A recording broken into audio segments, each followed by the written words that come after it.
Béatrice Mercier, bonjour. Bonjour.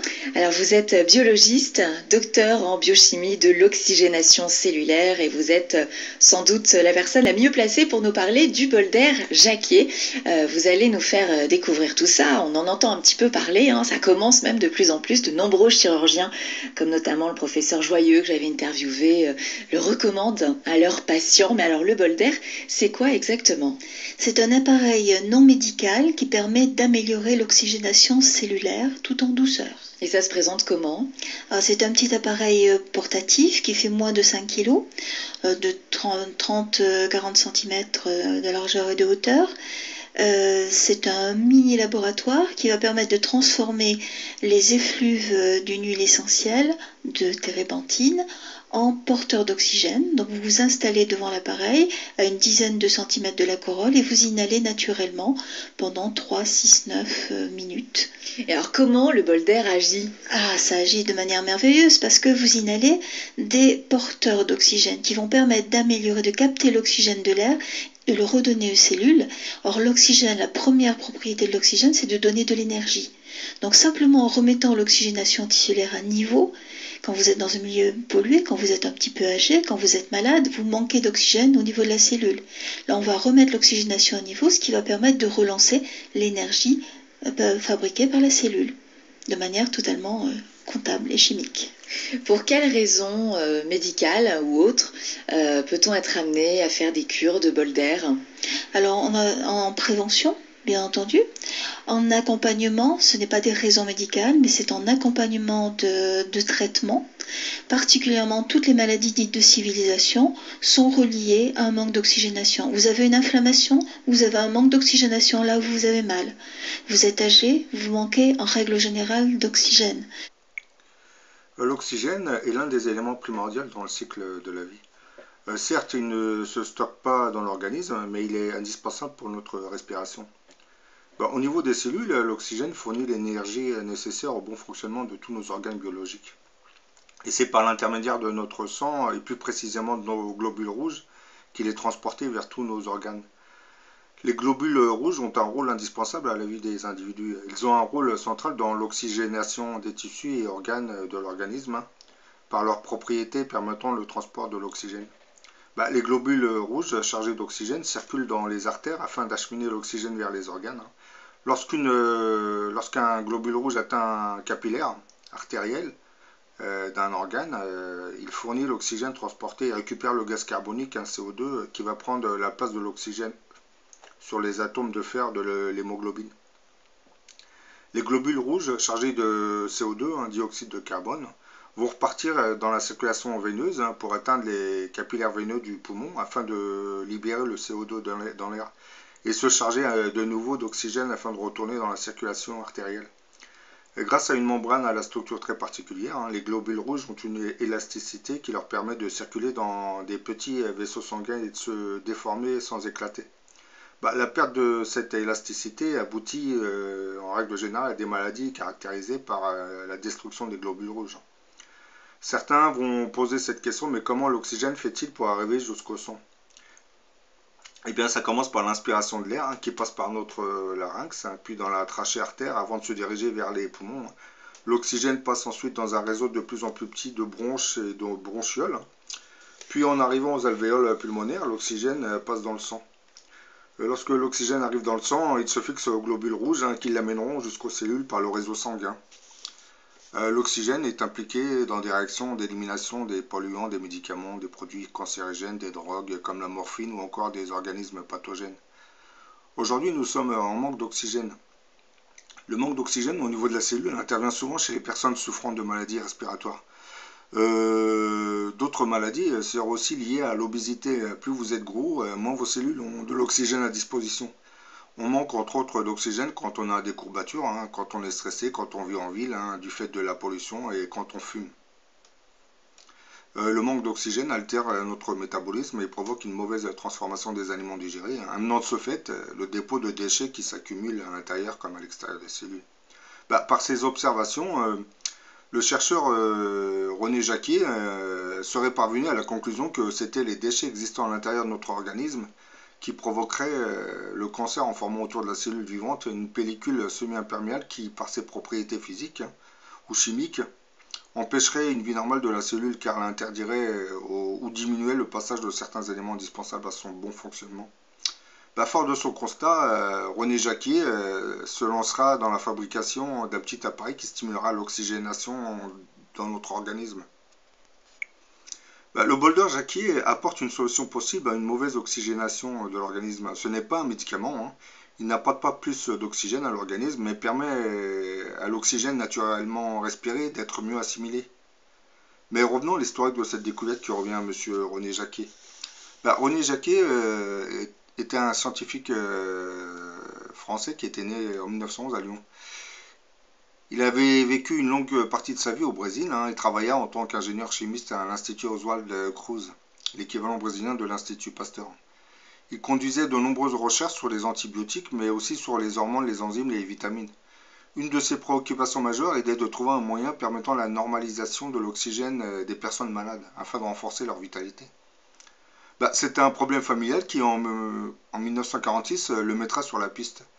On préconisait à sa fille qui était atteinte d'une grave coqueluche un voyage en avion de tourisme non pressurisé. La raréfaction de l'atmosphère entraîna un relâchement important d'oxygène au niveau sanguin. Conscient du fait que la simple augmentation de la quantité d'oxygène respiré n'était pas la solution, René Jacquier cherchait un support naturel facilement accessible et transformable par un porteur d'oxygène connu. Constatant que depuis l'Antiquité, les lieux de santé se trouvaient souvent au sein des forêts de pins et de sapins, et suite à certaines observations et expériences, René Jacquier va trouver dans les essences de résine de pin la réponse à ces questions.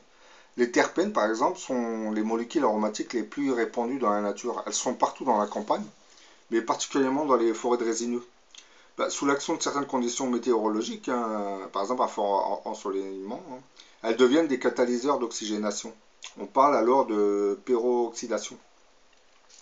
René Jacquier orientera alors ses travaux vers les essences terpéniques, produits naturels, facilement transformables, capables de servir de transporteurs d'oxygène et assez courants pour que leur usage ancien soit le garant de leur innocuité. Pour cela, il inventera un procédé permettant de transformer la partie la plus volatile de cette huile essentielle de térébenthine pour obtenir des molécules biodisponibles non toxiques et capables de garder cette propriété au sein de l'organisme. Il fabriquera alors un premier prototype, hein, ce qui sera connu plus tard sous le nom de bol d'air Jacquier, et pour produire ce qu'il appelait les biocatalyseurs. Donc en résumé, le bol d'air Jacquier est un dispositif assez élaboré qui permet de transformer les parties volatiles d'un extrait de résine, hein, de pin, en porteur d'oxygène pour faciliter ensuite son assimilation dans l'organisme. Et son fonctionnement est basé sur l'emploi d'un arc électrique qui décompose les vapeurs d'huile essentielle de pin pour ensuite produire des molécules de pinène oxygénées. Celles-ci se lient ensuite aux globules rouges. Les peroxydes instables chimiquement libèrent plus facilement l'oxygène que ne le ferait l'hémoglobine pour l'oxygène seul. Il en résulte une oxygénation optimale des tissus. Le bol d'air Jacquier est la seule méthode d'oxygénation naturelle capable d'apporter à la cellule l'oxygène dont elle a besoin, sans hyperoxydation. L'appareil permet non pas d'augmenter le taux d'oxygène, hein, mais plutôt de mieux l'exploiter pour revitaliser l'organisme. Lors d'une séance, par exemple, le curiste s'assoit devant l'appareil à 10 cm de la corolle. L'appareil ensuite diffuse des essences d'huile à base de résine de pin par l'air sous pression. C'est justement cet air diffusé que le curiste doit inhaler. La séance dure 10 minutes environ, hein. Le traitement se fait 1 ou 2 fois par jour, hein, à raison de 5 à 10 jours. Hein. Lors d'une séance chez le thérapeute, elle se fait cependant régulièrement quand le curiste possède l'appareil à la maison. Je terminerai cette vidéo par le témoignage d'une personne qui avait utilisé ce fameux bol d'air à Jacquier pendant des années. Là, je cite son témoignage. J'utilisais personnellement le bol d'air Jacquier depuis de nombreuses années. Hein. Il m'avait surtout permis de guérir de migraines chroniques dont je souffrais depuis l'âge de 12 ans. Le principe de cet appareil est qu'il utilise une essence de pin maritime de très bonne qualité et fabrique comme un mini laboratoire une vitamine d'oxygénation, hein, pour nos cellules. Les vertus oxygénantes de l'essence de pin sont connues depuis l'Antiquité, mais cet appareil améliore son efficacité. et permet surtout une meilleure assimilation de l'oxygène par les tissus. Sachant que l'oxygène est la base de la santé de nos cellules et les cellules de base, la base de la vie, hein, on comprend de suite l'intérêt du bol d'air. J'étais alors sur un salon et 3 minutes d'inhalation m'ont complètement soulagé. J'avais donc loué un appareil sur le site holist.com. Voilà, ça m'avait coûté à peu près 190 € pour le mois. Puis j'avais fini par l'acquérir car cet appareil me servait d'outil global de santé et me permettait de combattre beaucoup de symptômes. Moins de stress, amélioration du sommeil, meilleure résistance et force physique et mentale. Dans ce témoignage, cette personne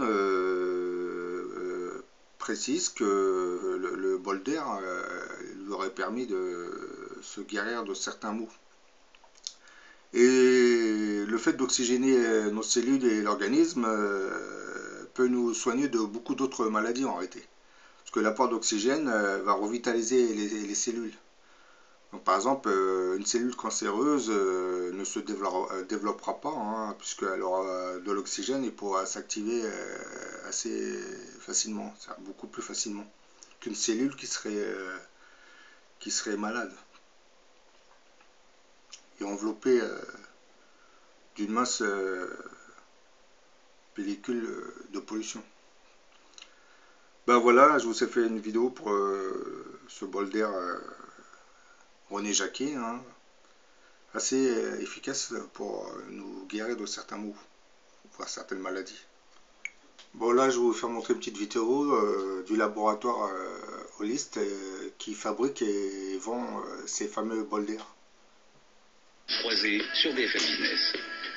Un sujet dont on parle peu, finalement, la résine de pin. On va comprendre son usage aussi dans la santé et comment on peut faire une récolte plus durable avec le laboratoire Holist et sa représentante Marie-Laure Delanef. Bonjour. Vous êtes donc directrice générale de ce laboratoire Holist, vraiment spécialisé dans tout l'univers de la santé en particulier. Et alors, avec vous, on va parler de résine de pin. J'avoue m'être plongée dans le sujet parce que je ne voyais pas trop ce qu'il y avait comme enjeu derrière tout ça, mais il y a des enjeux aussi de préservation de la nature, il y a des enjeux pour une région. Et finalement, votre sujet est beaucoup plus large qu'il ne peut sembler comme ça. Alors, cette résine de pin, vous, elle vous est vraiment utile dans ce que vous faites, et notamment, on le verra en image pour ceux qui nous regardent, dans ce fameux, ce que vous proposez, bol d'air, c'est ça? Ça s'appelle un bol d'air, bol d'air Jacquier, du nom de son inventeur. Effectivement, pour faire fonctionner ce dispositif, on utilise la térébenthine issue de la résine de pin. Térébenthine, quelquefois, ça rime avec peinture, produits de droguerie, etc. Mais donc, dans la résine de pin, il y a la térébenthine, il y a la colophane aussi, c'est ça? C'est ça. Mais il faut extraire la térébenthine. Il faut extraire la térébenthine. Et il ne faut pas confondre cette térébenthine avec les produits de droguerie. Cette térébenthine, elle est utilisée en cosmétique, en industrie pharmaceutique, en aromathérapie beaucoup, et utilisée dans le bol d'air. Alors, bol d'air, justement, juste pour expliquer à quoi ça sert, finalement, c'est un système d'oxygénation. Enfin, on peut avoir finalement de l'oxygène grâce à ce système-là. C'est une méthode qui n'apporte pas de l'oxygène en quantité supplémentaire, mais qui permet d'utiliser la térébenthine comme support. Donc, on va faire une méthode d'oxygénation à partir d'un transporteur d'oxygène qui, une fois inhalé, va être véhiculé dans tout l'organisme et permettre une meilleure oxygénation cellulaire. Voilà, donc ça permet notamment des cures pour tous ceux qui en ont besoin. Alors là,